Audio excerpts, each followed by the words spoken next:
Welcome to the deep dive. Come on in, grab a seat. Yeah, get comfortable. We are taking a close look at a topic today that, well, I know it's going to resonate with you. Oh, absolutely. Especially if you ever glanced at a family calendar and just felt That sudden wave of low-grade panic. exactly that panic. If you're a parent or, even if you just observe the modern family dynamic, you know the exact feeling we're talking We about. seem to be running ourselves and our kids completely ragged, Right. All in the name of self-improvement and optimization. which is wild when you really step back and look at it. It is. Yeah. So today our mission is to unpack a fascinating and frankly completely necessary shift happening right now in modern parenting. A very necessary shift. We are going to examine and really question a deeply ingrained assumption. Basically, the idea that a relentlessly packed schedule is fundamentally what is best for a child's development. And it is a profound shift to examine, primarily because that assumption has become so normalized in our culture. Oh, totally. We rarely even think to question the underlying logic anymore. We've treated childhood development almost like an industrial equation for decades. Right. It's just the water we swim in. Yeah. And because of that, parents who decide to opt out or even just, dial it back a little. They feel like they're failing. Yes, they feel like they're doing something terribly wrong. Yeah. So to guide us through the mechanics of this shift today, we're pulling from some excellent materials. We're looking at excerpts from The Architecture of Childhood Balance, Finding Space to Thrive. Such a good piece. It really is. And specifically, we're going deep into a really insightful discussion from ACTIQO, the Parenting Decision Podcast. From their 6th installment, right? Yep, episode 6, which poses this brilliantly disruptive question: are kids happier with fewer activities? It's a heavy question. Is. Okay, let's unpack this. To truly grasp why that question is causing such a stir, we have to establish the baseline context we're operating in. For a very long time, the default assumption in parenting has been that more opportunities automatically equal better development. More is always better. Exactly. The prevailing thought process was that if you want a well-rounded, resilient, successful child, you just provide them with more inputs. More specialized sports leagues. Right, more intensive music lessons, more STEM after-school clubs. It was viewed as a direct, linear relationship. The more structured enrichment you put on the plate, the more the child grows. But researchers, and increasingly burned-out parents themselves, are noticing a massive, critical missing piece in this equation. Yeah, they are. The simple addition of more is actually subtracting something essential. I want you, the listener, to just pause for a second and reflect on your own family's schedule, or even the schedules of families you know. Just picture it. Do you feel that constant rhythm of movement? Because we all know the modern parenting trap. It's the relentless conveyor belt of travel teams, tutors, recitals. A total weekly treadmill. We don't even need to list out the day-by-day breakdown, right? Soccer practice on Monday. Dance on Tuesday. Piano on Wednesday. And obviously a huge game on Saturday. Right. If you're listening to this, you likely already live it, or you see your friends and neighbors living it. Oh, everywhere. And the whole family unit morphs into a highly efficient logistics and transportation machine. Just a taxi service, basically. Engineered entirely around getting to the next structured event. But what's fascinating isn't the schedule itself, it's what that schedule is actively erasing. What's fascinating here is what that casualty actually is. We are seeing the near total elimination of unstructured time. The downtime. Exactly. And the reason this is setting off alarm bells in child psychology circles is because unstructured time isn't just empty space on a calendar. It's not just boredom. No, it isn't a void waiting to be filled with a productive task. It plays a fundamentally structural role in how a human brain develops. Let's dig into the cognitive mechanics of that. Because the distinction between empty time and developmental downtime is crucial. It's everything. When a kid is constantly in structured environments, school all day, followed immediately by coached sports, followed by instructed music lessons. They are operating under a specific type of cognitive load. Right. They're human doings rather than human beings. That is a vital distinction. In those structured environments, a child's brain is constantly processing external directives. Someone is always telling them what to do. Always. A teacher tells them what to read, a coach tells them where to run, an instructor tells them what notes to play. It's exhausting just thinking about it. It requires a heavy lift from their executive function. They are constantly adhering to rules set by adults. So where does the unstructured time fit in? Unstructured downtime is the necessary neurological recovery period for that executive function. It's the cool down phase. Exactly. It's when the stress of constant performance and adherence to external rules can finally dissipate. When kids finally have a moment where no adult is managing their output, they begin to build autonomy. And the research points out that this is where the real complex social and emotional learning happens. Yeah. When kids invent a game in the backyard, they aren't just messing around. They're doing real work. Precisely. Think about the dynamics of a neighborhood pickup game versus a refereed league game. Oh, that's a great example. In the league game, the adult referee resolves every dispute. Right, the adult blows the whistle. But in the backyard game, if there's a disagreement about whether a ball is out of bounds, the kids have to stop, negotiate, regulate their own emotions, compromise, and agree on a resolution so the game can continue. They have to figure it out themselves. They are building the neurological pathways for conflict resolution and self-regulation. When we pack their schedules so tightly that every minute is adult-directed, we are inadvertently robbing them of the laboratory where those vital life skills are forged. Which introduces an incredible tension for families. Because on one hand, developmental psychologists are screaming from the rooftops that children absolutely need a balance. Nobody's saying sports or piano are inherently bad. No, of course not. Structured activities teach discipline and specific skills. But they must be balanced with open, undirected time.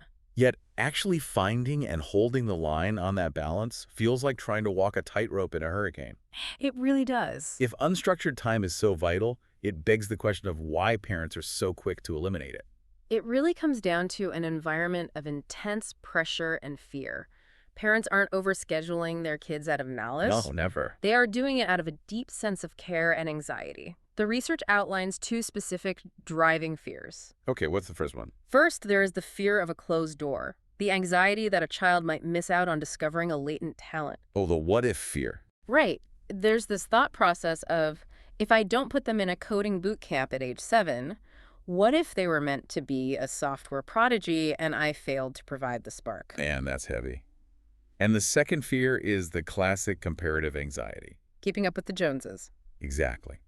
You look around the neighborhood or you scroll through social media and you see a peer's child juggling a travel hockey team, Mandarin lessons, and debate club. And suddenly you feel awful. Suddenly you feel like you are actively failing your child by letting them just, I don't know, ride their bike in the driveway. It feels like an arms race. It totally is an arms race. Right. And if you aren't stockpiling activities, you're falling behind. It is a form of defensive parenting. When faced with that nebulous anxiety about the future, adding another activity feels like a tangible, concrete way for a parent to ensure they are doing a good job. You can point to it. Yes, it's quantifiable. You can count the number of practices attended or trophies won.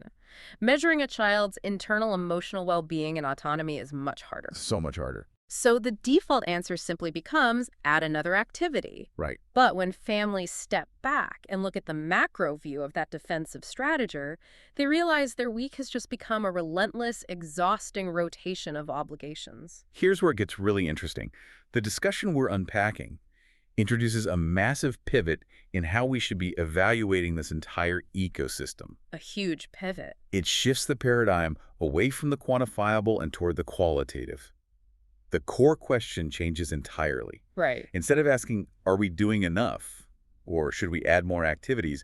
The central question becomes, are we doing the right activity? This is a fundamental redefinition of the goal. It moves the target from accumulation to thriving. Thriving, I love that word. To do that, we have to define what happiness and success actually look like in the context of childhood extracurriculars. And it isn't defined by the child simply acquiring a new impressive skill or winning a championship. Not at all. The metrics for happiness here are defined as genuine enjoyment, intrinsic excitement, and a spontaneous eagerness to show up. A spontaneous eagerness to show up.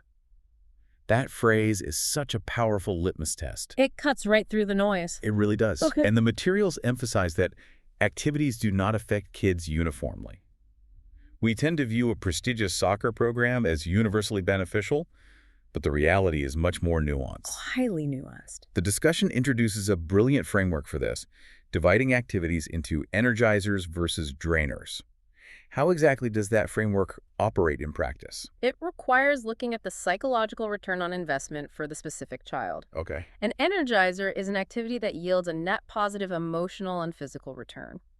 The child might be physically tired after a challenging art class or a rigorous swim practice, but they are emotionally buoyant. Make him out smiling. Yes. Yeah. They are talkative, their confidence is visibly elevated, and they possess a sense of accomplishment. The activity fed them. Contrasted, of course, with the drainers. Right. A drainer is an activity that consistently leaves the child depleted, frustrated, or overwhelmed. And the tricky part is that a drainer can often be an activity the child is objectively very good at. Oh, absolutely. Or an activity that looks fantastic on a college application. Right. But if the culture of the team is toxic, or the pressure of the recital is inducing severe anxiety, or simply if the child's introverted personality clashes with a highly extroverted environment, it becomes a drainer. The cost outweighs the benefit. If we connect this to the bigger picture, we uncover the true burden on modern parents. The real difficult work of parenting in this era isn't scouring the internet to choose and fund the most elite activities. It's not the logistics. No. The actual heavy lifting is recognizing those signals. It is observing which activities are actually working for the unique neurological makeup of their specific child. And having the courage to acknowledge when an activity is a drainer, even if it's the most popular club in school. And acknowledging that requires a complete rewiring of how we measure success. It means stopping the obsessive tracking of how many activities should my child be doing, and instead ruthlessly asking which of these commitments is actually helping my child thrive. That word again, thrive. It carries so much weight. It's about vitality, not just survival. Let me turn this around and ask you, the listener, a direct question. Think about your own life, your own calendar for a second. Get ready. How often do you step back and evaluate the professional or social obligations you commit to based on whether they actually help you thrive? Probably rarely. We get so caught up in the adult version of this arms race. The networking events we feel we should attend, the committees we feel we should chair. We rarely pause to track the signals of our own energetic depletion. Exactly. And if we as adults struggle to identify our own drainers, it makes total sense that it is incredibly difficult to do it objectively for our kids. That inherent difficulty in objectively tracking those signals, which are so often obscured by our own biases and parental anxieties, is exactly what necessitates a new approach. A different set of tools. Yes, and this is where the materials introduce a really fascinating technological and methodological solution designed to bridge the gap between a parent's gut intuition and actionable reality. Let's dive into the platform that was the centerpiece of the podcast discussion we're analyzing. Right, the decision intelligence one. Yes. For everyone taking notes, the spelling is ACTIQO, but the pronunciation is crucial. It's pronounced ACTIQO. ACTIQO. ACTIQO is categorized as a family decision intelligence platform. That phrase alone, decision intelligence applied to family life, is such a compelling concept. How does it actually execute that? Well, the foundational premise of ACTIQO is that currently, parents are making massive logistical, financial, and emotional investments while operating largely blind. Totally blind. They are guessing whether an activity is worth the squeeze based on fleeting moments or societal pressure. So what does ACTIQO do differently? ACTIQO replaces that reactive guesswork with a proactive system. It provides families with a framework to actively, consistently track actual data signals week over week. But we aren't talking about tracking batting averages or test scores here. The signals are entirely qualitative. Okay, exactly. The platform prompts families to track specific emotional and energetic metrics. They are tracking the child's enjoyment level. Right. They are tracking the child's energy baseline before the activity begins, and then comparing it to their energy level immediately after and even the next morning. That's fascinating. They are evaluating the overall holistic experience. It forces parents to pause and ask the right questions. Did the child get into the car smiling and chattering about what they learned, or did they immediately shut down and stare out the window? Were there tears of frustration before practice? Exactly. By tracking these specific qualitative metrics over time, the platform takes the highly abstract concept of a child's happiness and translates it into observable, actionable data. Let's ground this in a practical example to really illustrate how transformative this could be. Walk us through a hypothetical scenario of a family utilizing this decision intelligence over, say, a month-long period. What does that realization process look like? Okay, let's imagine a family with a 10-year-old who is enrolled in a highly competitive, expensive travel soccer league and also a low-key, inexpensive weekend robotics club at the local library. A classic split focus. Right. The parents assume the soccer league is the priority because of the money invested and the prestige of the team. But over a 4-week period, using a platform like ACTIQO, they start tracking the signals. And what do they find?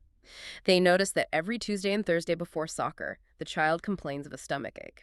After the games on Saturday, the child is irritable and physically exhausted for the rest of the weekend. That's the data for the soccer league. The drainer profile is emerging. Exactly. Then they look at the data for the robotics club. Getting the kid out the door on Sunday morning is frictionless. They come home talking a mile a minute about gear ratios. And that positive, buoyant energy bleeds into Monday morning before school. It's undeniable. After a month, the parents aren't relying on their biased assumption that sports build character. They have stark, personalized data showing that for this specific child, the prestigious soccer league is a massive energy drainer, while the unassuming robotics club is a profound energizer. So what does this all mean? When a family actually embraces this level of decision intelligence and commits to tracking these signals rather than just following the herd, what is the ultimate payoff for the family dynamic? The ultimate payoff is clarity and permission. Permission to change. Exactly. Over time, by tracking these signals, families get a remarkably clear, undeniable picture of what is actually adding value to their ecosystem. The central thesis we are unpacking emphasizes that every family culture is different. And the neurological and emotional makeup of every child is entirely unique. Exactly. What works wonders for the extroverted kid next door might be a debilitating drainer for your introverted child. Right. By stepping back to reflect on this data week after week, parents are finally empowered to make thoughtful, intentional decisions. They can confidently simplify their schedules, cut out the drainers, and reclaim that vital, unstructured time without the lingering guilt of falling behind. They aren't just quitting an activity. They are intentionally reallocating their family's finite resources toward the experiences that actually foster growth. Yes, and for those listening who want to explore the mechanics of this tool further, the materials point directly to their website, getactico.com. It is incredibly empowering to think about parenting through that lens. It completely removes the guilt from the equation when you step away from the things that aren't serving your child. It's liberating. It really is. So, to bring all of these analytical threads together, the core takeaway from our deep dive into the architecture of childhood balance and the ACTIQO methodology is sharp and actionable. Very sharp. Success in childhood development, and frankly, the baseline success of a happy family life, is not measured by how busy the kids are. It is not an industrial equation of inputs and outputs. Not at all. It is entirely dependent on whether the schedule you've built is actually allowing your child the space to thrive. Quality of experience and the positive energy derived from it matter infinitely more than the sheer volume of commitments. So true. It is a powerful call to reclaim that critical, unstructured time and to prioritize genuine well-being over the exhausting illusion of getting ahead. This raises an important question. I like where this is going. One that I think extends the logic of our source material into a broader, perhaps even more challenging context. If we are finally learning to track the energy and joy signals for our children's activities, and if we are recognizing the developmental dangers of just adding more to their plates out of a fear of falling behind, shouldn't we apply this exact same decision intelligence to our own adult lives? Well, yeah. Think about the architecture of your own week. How much of your professional networking, your social calendar, or your volunteering obligations are filled with things you do simply because you are afraid of losing relevance or falling behind your peers? That hits home.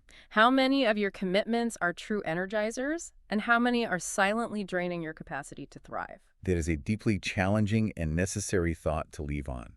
If we genuinely want our kids to thrive, to understand their own energetic boundaries, and to have the space to breathe, we are going to have to model that behavior in our own adult calendars first. Absolutely. Thank you so much for joining us on this deep dive today. We really encourage you to take a hard, honest audit of your own calendar this week. Crack your own signals. Identify your energizers and your drainers, and see where you and your entire family might need to carve out a little more of that vital, unstructured time to just be human beings. Until next time, take care.